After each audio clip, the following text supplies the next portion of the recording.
kama mwali wa moto, tumaini langu linawaka. Karibu usikilize dondoo maalum ya ujumbe wa Kwaresma mwaka 2025, tukiangazia sura ya 3, imani na jubilei ya mwaka 2025. Imani itupatie furaha isiyo na mwisho.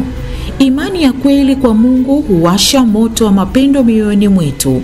Uhusiano huu wa upendo na Mungu ndio pekee unaweza kutufanya tuwe na furaha kamili. Mioyo yetu ina kiu ya furaha isiyotoshelezwa na mambo ya dunia hii, ila Mungu pekee anayeweza kuitosheleza.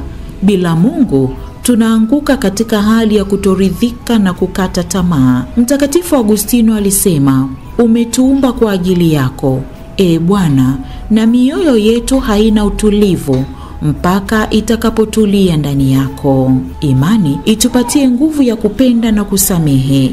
Kwa nguvu ya imani tunaweza kufanikiwa kuwapenda hata adui zetu. Ni mtu mwenye imani tu ndiye anayeweza kuwapenda na kuwasamehe wanaomuudhi na hata kumdhulumu. Kusamehe ni sharti msingi kwetu sisi kupokea msamaha wa Mungu. Mtu asiyesamehe anabaki kuwa mfungwa wa kinyongo chake. Kusamehe huleta uhuru, hutuwezesha kupenda na kupokea msamaha wa Mungu. Simameni imara katika imani. Ujumbe huu wa Kwaresma umeletwa kwako na Radio Maria Tanzania kwa kushirikiana na Baraza la Maaskofu Katoliki Tanzania, TEC. Kwenye safari ya maisha na